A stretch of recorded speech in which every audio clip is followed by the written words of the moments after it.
ang akong nabalitaan na murag kasluno ng usab ikaduha yun murag si Bongo.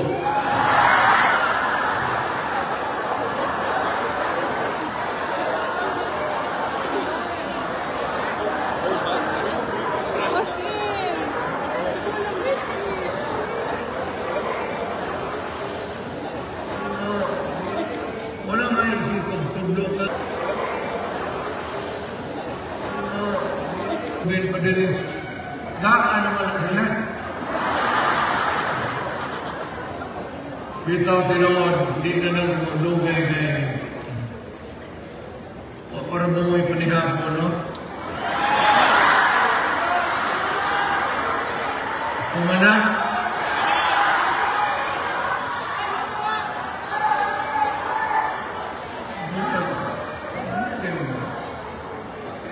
Hindi, ang ko ay magbakbak din.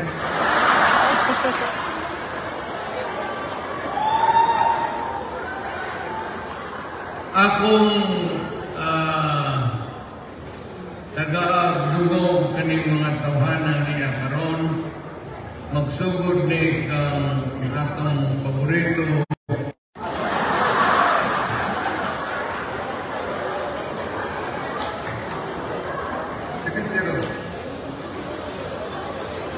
ang sunod na akong welcome dari sa Sudan short lang dili pa na interesado sa politika pero sa ako sa trabaho ng Cruz Manila kanta abogado ka balita na po tuloy mong asawa abilidad na ba na kayo okay na. Ako galing yung mayo, upat na buko.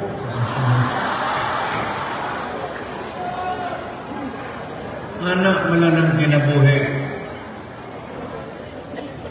Larga pa rin. Walay preno. Pag-abot o pabunggo ka sa imong asawa, mura na pa rin. Magsugod ng imong kalbaryo. Ang sunod, amigo na ito ni Hukong. Bot pasabot ang iyang gibiling trabaho niya. Makinabang pa sa atong mga anak. Ang akong buot ipasabot mo si Ronald Bato de la Rosa.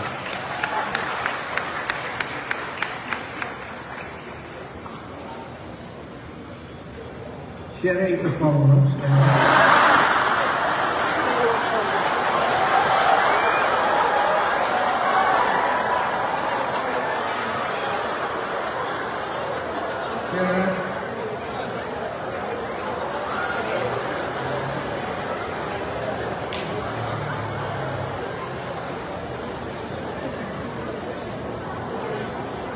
ang sunod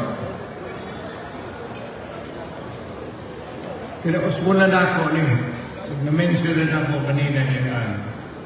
Actually, kan ba si Bongo? Kani si Bongo, amigo kaayo niya ni si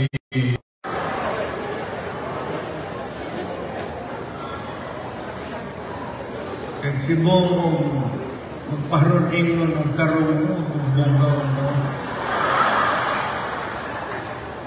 Kani si Bongo, aid ko ni. Ang una na kong aid na to si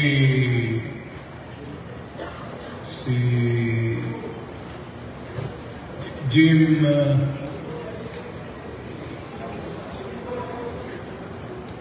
tag-iyaan ng James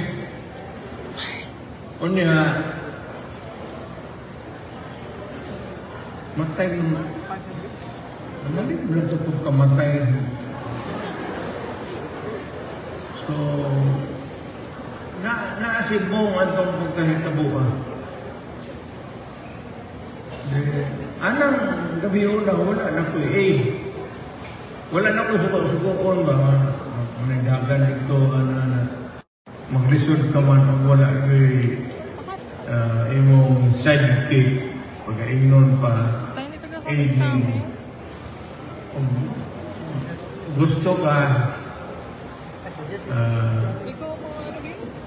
ako na lang una. Alik-alik na siya o presentar. Tanaw po siguro niya nga daghan kong lakaw, daghan kong makitang ikaw. Sold po siguro sa otok tonto. Daghan kong maiilang kabayan eh. Pero pinopod man, daghan na ilang Huwag ginawa ha? Daghang sibong na ilang babae tuwad sa akong pag-uban-uban sa ako. O niya, daghang pong nito ko niya kay lagi ako may iyang siyempre tarong, opisyal. Daghang kong na ilan ang buwang. Pero ikaw sa ganito ng ilan? Uwa ka pa man. Kunito sa ganito. Naka-powerbank ka. Ulo naman yung nakita. Nakakang ka na ba sa iyong asawa? Ay, dala kay ulo na lang yung nakita.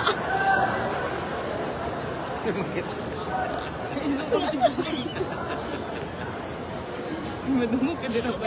Silokon ka ito sa Diyos. Palingong ko tubig.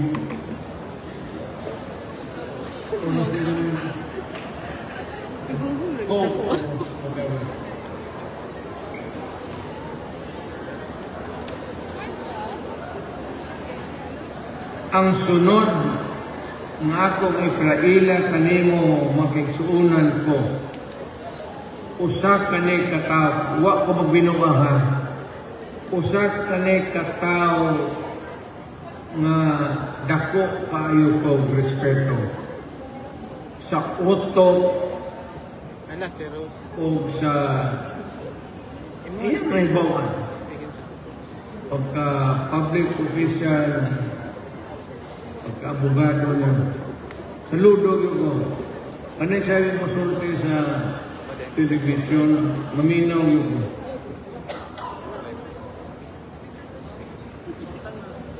He's really good.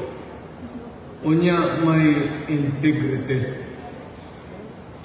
Akong gusto niya kay kaning-kaning tao magpatarong-tarong. Dagang mga politiko nga magpatarong-tarong. Pero actually, you can see through what sa ilang kinabuhi. Munang ako, di na lang kung paingon ka ako tarong. Kaya di magyud ko tarong, tinuod lang ko. Daghang ko apan na. Si Rudy Duterte, buutan apan. Si Duterte, maayong tao apan. Naginay apan. Kani si akong ipalaila kaninyo, wala ko yung nagdungog na may apan. Sa pagkaabogado niya sa among silbing circle of lawyer, do dili man yun minimo kaila kalitanan. Pero by just word of mouth, makasulti na kaning tawhana maayo. May integrity, honesty, pangitao na nimo, kung unsay tarong sa tao nga anaa sa iya. Di ninyo malalis. Basi inyong balik-balik karon o tanaw sa iyang, however you look at his life, you really find out that we would be extremely lucky to have him in the Senate. Ako gaampo ito, personal. Maunta mo daog yun siya kay, kitang tanang politiko, may matatarong ka, may tao ka, but seldom kang makakita mo yung tao na totoo talagang magalang, mahusay, bright. And he knows his trabaho niya. Hinahanap, ako nga ang gusto. I was the one who was really interested in meeting him personally. Ang tinutukoy ko po ay si Rodante Marcoleta. Yan, ilagay talaga ninyo. Ilagay talaga ninyo yan sa balutan ninyo para pumasok yan. Kailangan ninyo. Hindi lang ako, kayo, kailangan ninyo si Marcoleta sa Senado. Totoo yan. He would not only be an asset dito sa ating partido, pati sa kabila. Marami silang matutunan sa tao ito. So, akong Oswon, importante kaayo na kaning tawhana muabot sa Senado. Dante Marcoleta!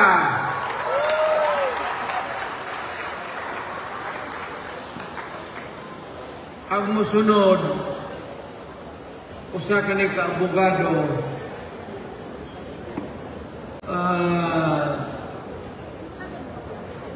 ambot ako sa inahitabo, but he was with the Marcos team during the last election. Kasama ito siya. But I do not know the reason for the fallout, but maybe because of usually yan as a prinsipyo yung as a matter of principle na hindi mo magustuhan yung kartada ng amo mo, or it's a plain disagreement which but usually it's a matter of principle also. Mahusay ito. He has been around. He's a good lawyer. And again, of unquestionable honesty and integrity. Gusto ko rin makita ito sa Senado. Sa totoo lang. Ito si Raul Lambino. Maayong tao, mahusay na anatanan.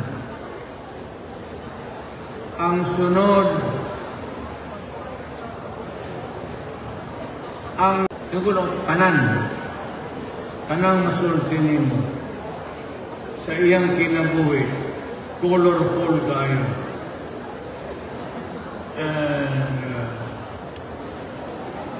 Ito naman kasi siya because of the chosen profession niya, trabaho, last time. Minsan, nagpapag-usapan, minsan, kasali sa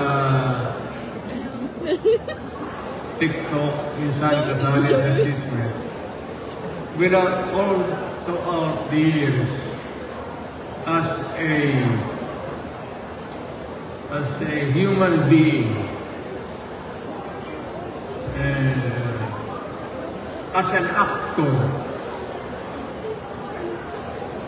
at yung pagkatao na, yung prinsipyo, ganun lang ito, pero ito ang tao, doon lang sabihin may actor, kasi ito marunong magtrabaho, marunong mag-English ito lahat, at may integrity.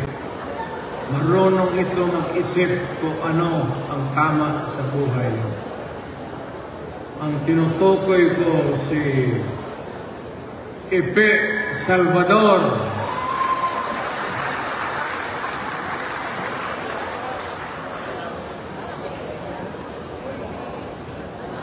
Ang sunod, napag-usapan na natin kagabi ito. We talk about matagal kagabi nag-usap kami nito dito.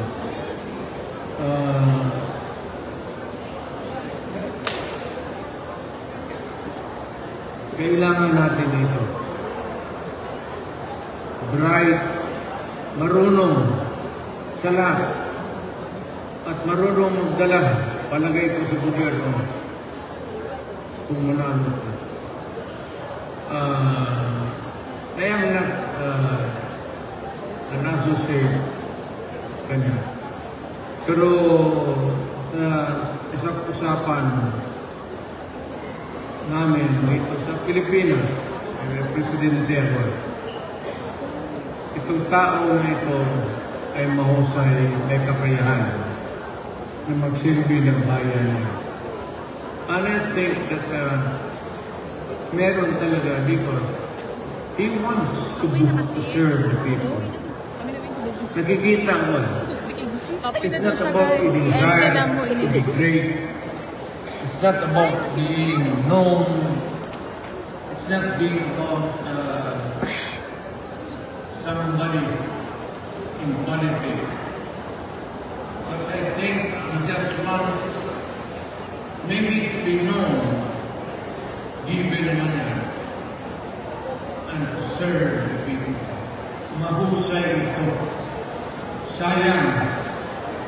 One talent that I would not give up sa president. I would not know the reason bakit. Again, I said, pagka ganun kasi, hindi naman kayo negosyante. It could only mean one thing, that you cannot agree on a certain thing, and it will become an issue of a matter of principle. Ikaw ano niya sa? One of the days, baka ma-explain na rin Ikaw ano ba? ano talaga ang totoo.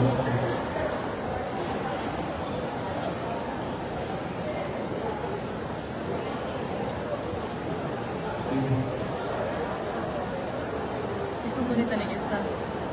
Kaning. Ay, mag-picture sa kanila.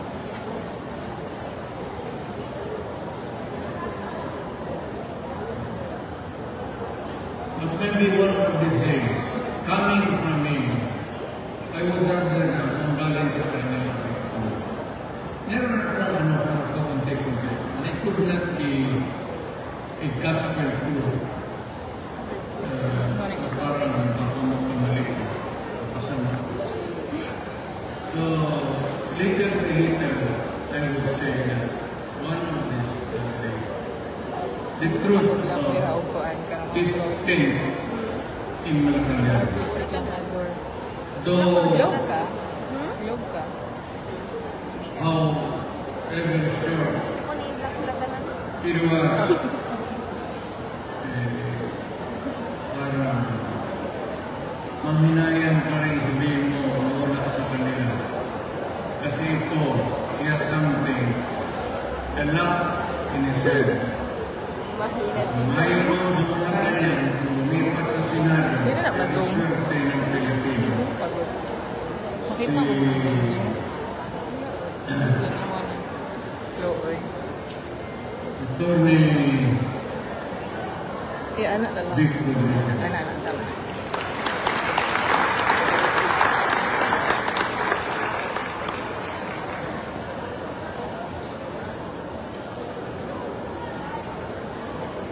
Kadugay ng panahon, way mantang ayaw na sa Congress na mundo, way na po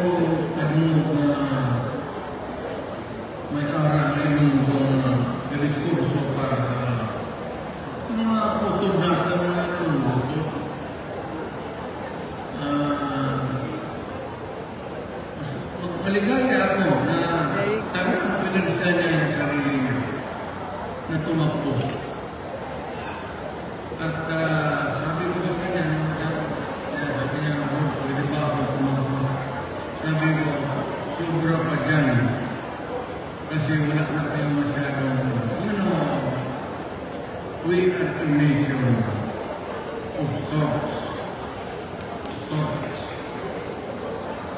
Ilocano, Bicolano, Tagalog, Bisaya, dapat sa Senado, meron tayo, huwag natin sinulin. Because isang bayan ng tayo. Yan ang inuulit ko sa iyo noong presidente na ito. Isang bayan ng tayo, isang lahi na. Different cultures, religion, may mga Islam, may mga Christianity, may ibang Protestante, pero puro tayo Pilipino. Dapat magkaisa tayo. At dapat mapagbigyan natin lahat ang ating mga kapatid para hindi masulo ng isang grupo ang Pilipino. Because it will not be good kung lahat ang nasa poder sa gobyerno. Dapat kung may utak ka talaga, haluin mo ang Pilipino. Lahat tayo, I do not believe in Bisaya, Tagalog. Do not adopt the kind of thinking or maybe stupidity. Yan ang sabab na dito kami mga Bisaya lang o kaya kami mga Tagalog lang. That's a lot of bullshit. Lahat yung mga Ilocano, mga Ilonggo, mga Waray, puro Pilipino yan. Mahalin natin, and you started by really treating them as your brother. For they are really your brothers and sisters. Magkaiba naman ang salita that we are all Filipino.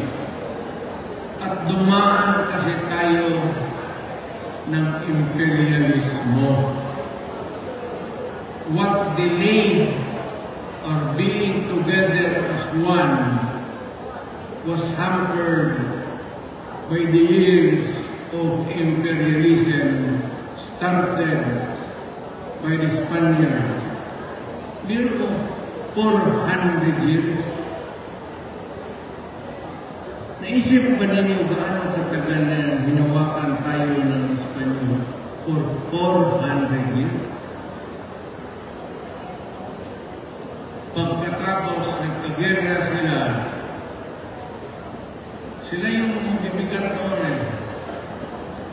Natalo ang Espanyol, ang Pilipinas, kasali doon sa partida. Kaya napunta tayo sa Amerika. Hindi tayo in-invade ng Amerika. Then I went to the shores of the Philippines, armed and to conquer. We were handed by one power to another on a silver platter. Kaya sa inyo mga bata ngayon, hindi masarap. Pero sa amin na pinagbutan. Kaya medyo ako ayaw ko lang makano kasi madadamay ko ang bayan. Pero nung early on, bata pa ako, masangsang ako magsalita sa mga foreigners, banyaga, tawag sa Bisaya. Bakit sila pumunta dito at pinakikalaman nila ang buhay natin? May galit ako, masamang loob. Wala na natin. Yung mga luro natin, pinahirapan nila. Nandiyan mo?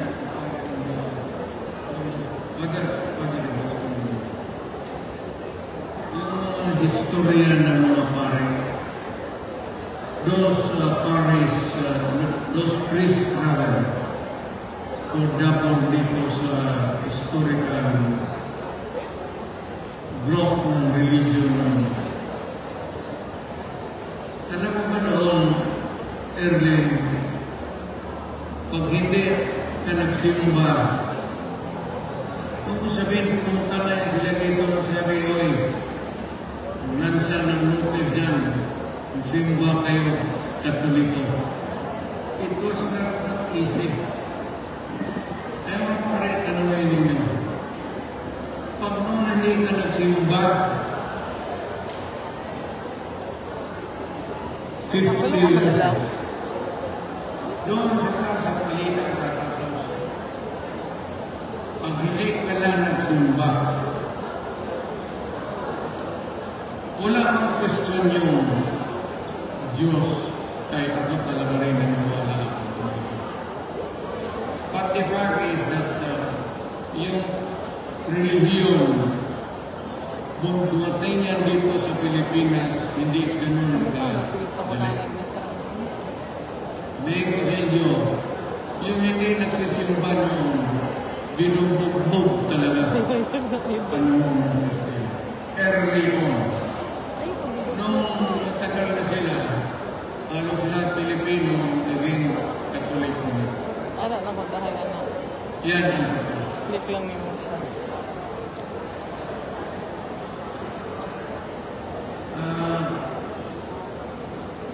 masabi dito, siya binigyan sana niya ito dito. Ito sa iba ba siya?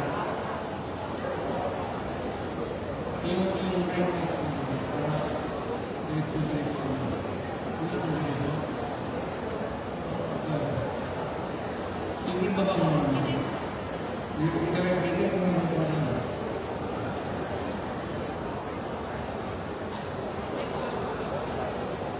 Ano nga po na mo?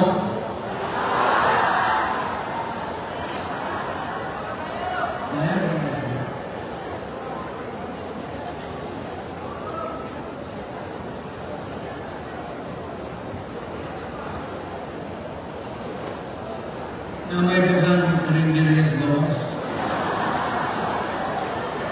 Maawala ko pumahilan mga charge ni Pagkakas.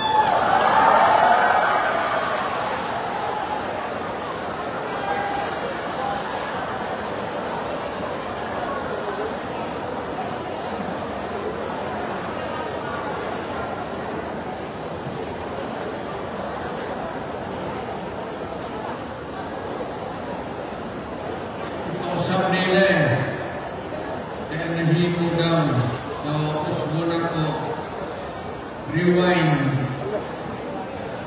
Attorney Jimmy Bundok usap ka abogado usap maayong musikero ano naman niya mo sa iyong mga buhok naging PubCor Vice President for Corporate Social Affairs. Trabaho na sa PubCor.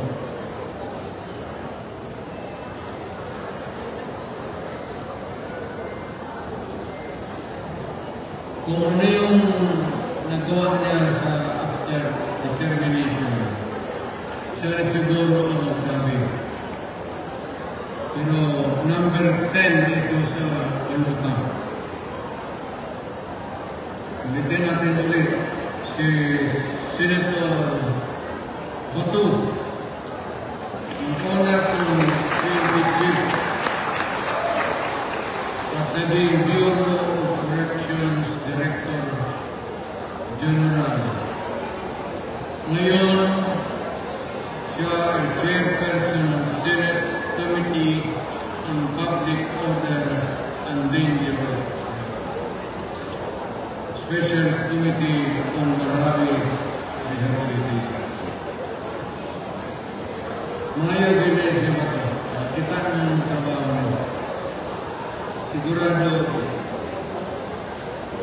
dito niya pabiyaan.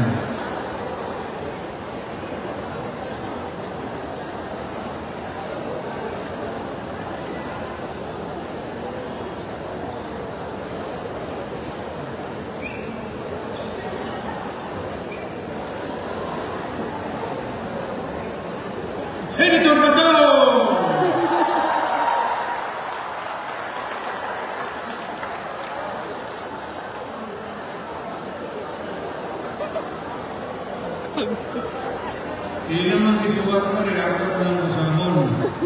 Si Senator Bongo naging assistant ko sa mahigit 2 dekada hanggang sa naging special assistant to the President. Since becoming a senator in 2019 and as chairman of the Senate Committee on Health, Sports and Youth, he authored 16 laws, principally authored 82 laws, including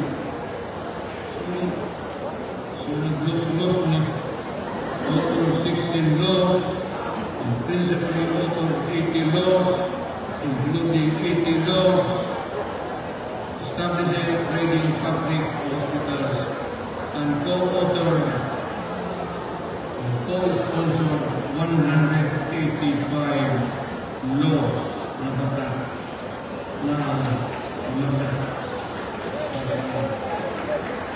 ating buwan.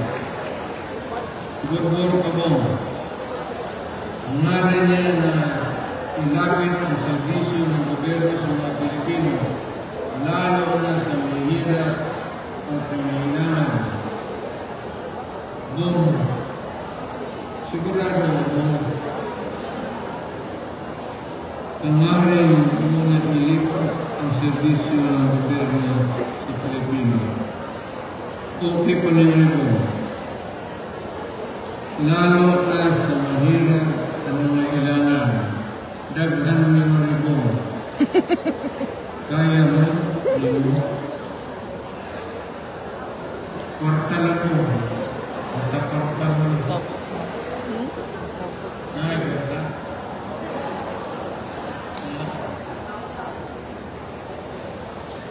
Taon-taon na mag-usap niya mga kasi kwarta.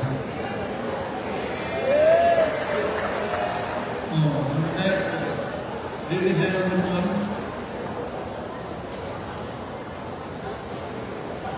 si Attorney Lambino, lingkod-bayan at abogado. Well, first thing first, ang tinuod-udan ay pagkaon. Ang issue ngayon, tanungin ninyo ako.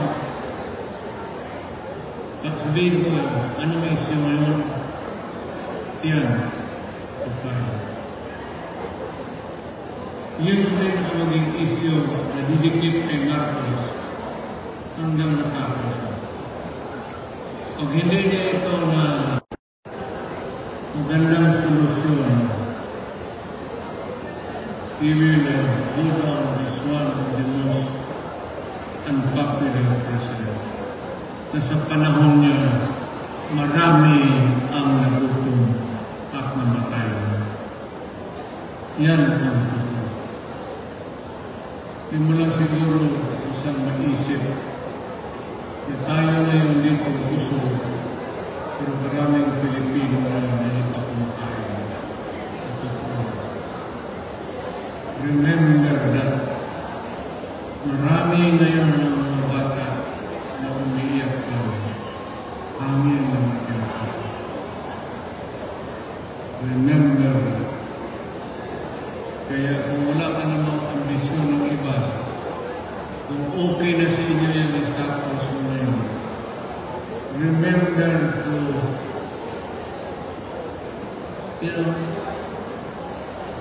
join any charitable or sa simbahan, itulog tayo. Attorney Raul Lambino, isang lingkod-bayan, abogado siya ng edukasyon ng solusyon na perahan ng pagkain ng bawat. Yan ang ito. Well, over time, I would say, not now, but in the fullness of God's time, mas marami ang mga anak natin na edukado and we can improve on the economy, maraming trabaho para sa kanila. I think that, but to me, the next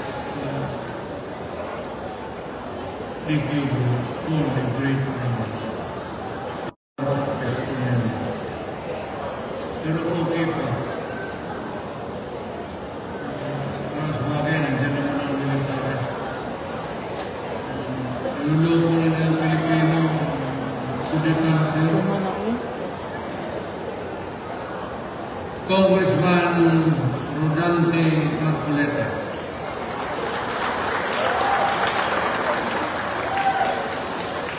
Siya ay anak ng sasaka.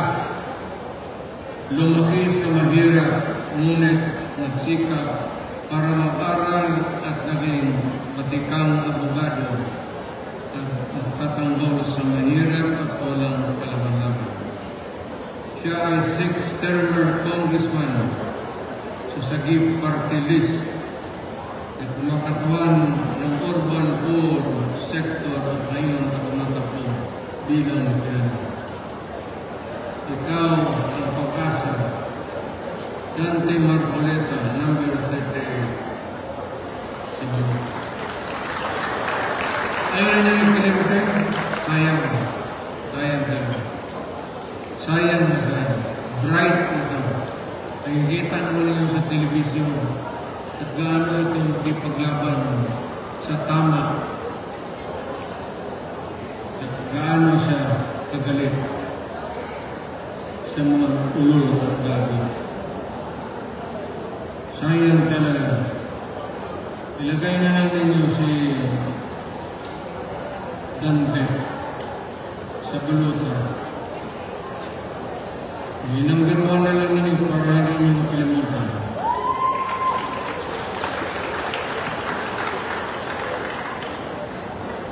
Attorney Vic Rodriguez.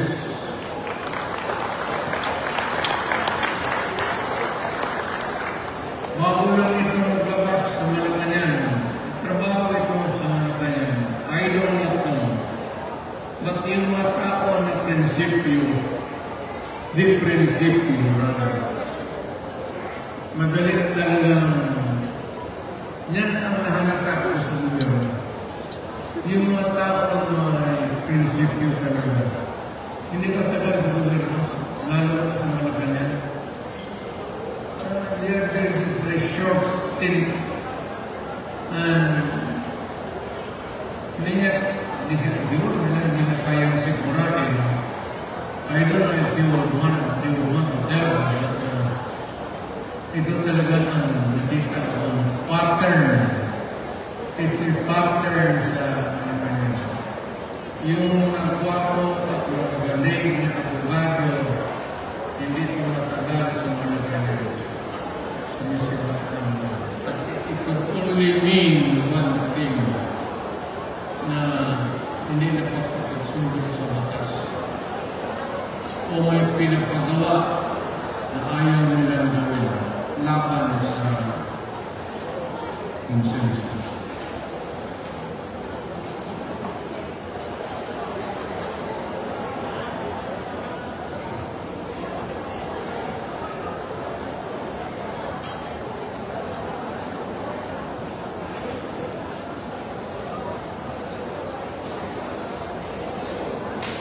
Ito naman si kaibigan ko, si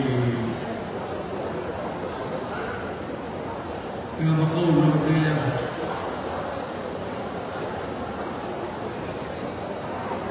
Kababayan ito ngayon ng Jasmine. Lordea time I usually see him.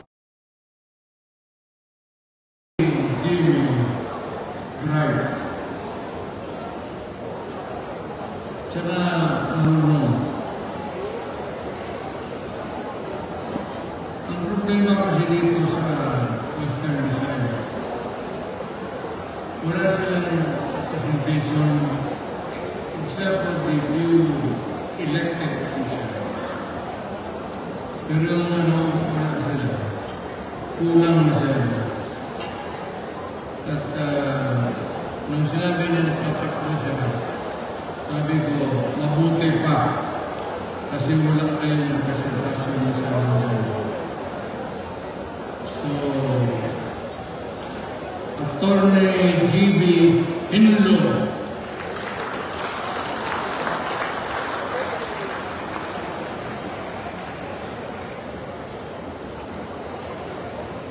taga-Negros ito, abogado at may kakayahan sa trabaho na si Goodloy. Nag-iisang kandidato na taga Visayas. Correct, I would agree with him. He was a former senator of the Department of Interior and Local Government. Later appointed as Land Bank Director and Commissioner, Presidential Anti-Corruption Commission. Kay Hinlo, may tiyak na solusyon.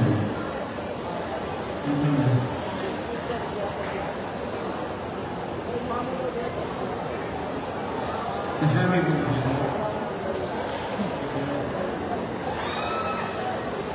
Wala akong kalimutan.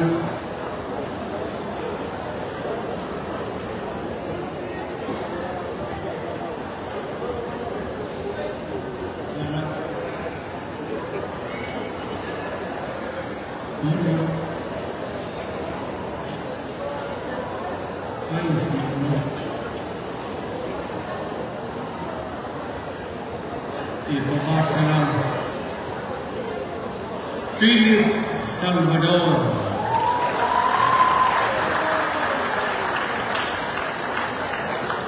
Ang tanong ng bayan, ilan ba talaga sila nang dumaan sa buhay mo?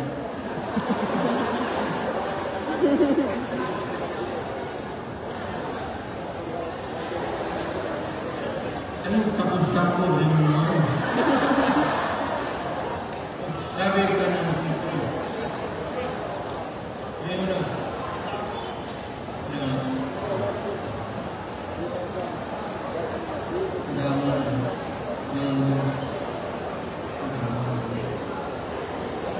Multi-awarded actor makes people happy, nakaka-inspire ng milyon-milyon at dekada na sa telebisyon at pelikula. Pero sa totoong buhay, isa siya kaibigan at ibang klase pamamahal ng bayan. Ito doon lang, hindi ako ito si Philip Salvador. Huwag na yung kaibigan kami. Yan na lang pagbahan niya sa kanya. Iingat niya lang sarili. Sa respective mo na alam ko talaga sa puso niya nagmamahal ng isang bayan. Maraming babae.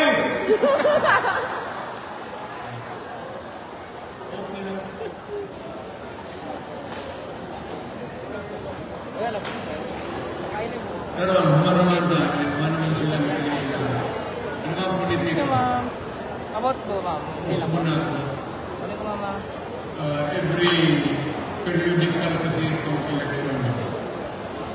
And it's good. Kasi in 3 years, will give you a chance to change leaders kung hindi mo sila gusto. Tama yan. I agree. Kasi yung experience natin, hindi naman talaga yung masama. So, may panahon kayo mamili. And,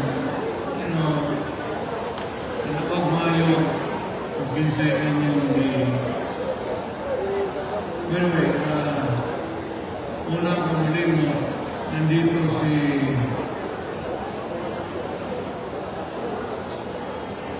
Congressman Alvarez. No. Nabong iyang misis. Salamat Bata for attending this rally. Kung sa buhay ako, musulti ninyo. Sabi mo, mahal ako ng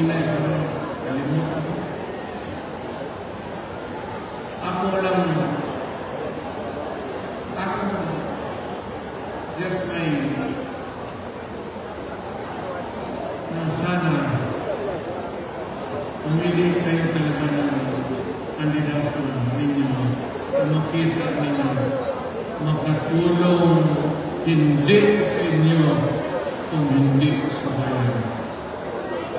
Huwag mo na isipin yung sarili mo kung mag-eleksyon.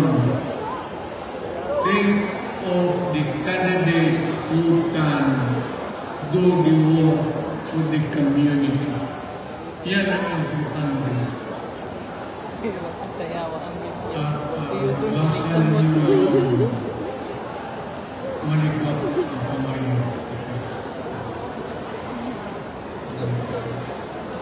Hindi mo naman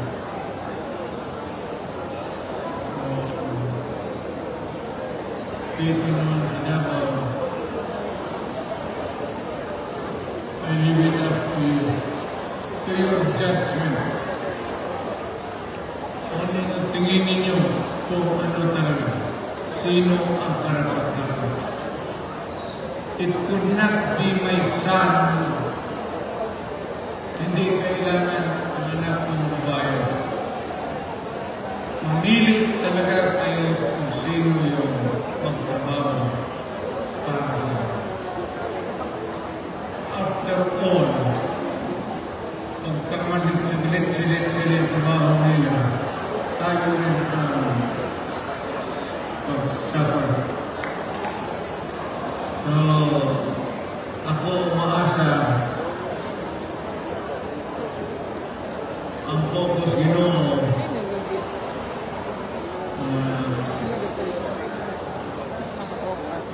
bago katagmayong dagan sa panahon yung pabiling bago ang ating sila. Wala na ko yung masunod. Kahit pinabok ko pinigin yung taga-aral. Take 30 something. Nagkamot yung magwapo at musulit.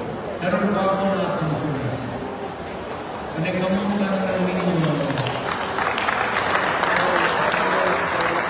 pagpili sa mga tao na inang i-dayon ang anyag sa atong ayun magkurapot. Hindi mo siya dagan. At saka huwag kayong pumayag ng kandidato na nag-arma, nag-iso, we are above that already. Para na tayo kumareka. O naman ka magsunog-sunog, kumareka, hindi na kailangan natin dadako ko sa iyo, dadakoan para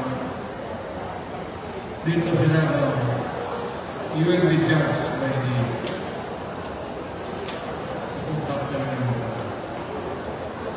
so ang mensahe ko Tama na. Kaya alas 10.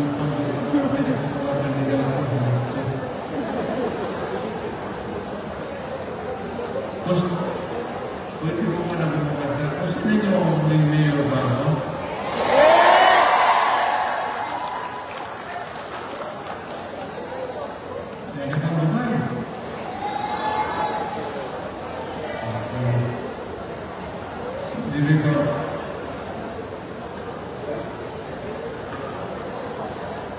Ako kasi maghinayang dili tahong at saka pagod na talaga ako.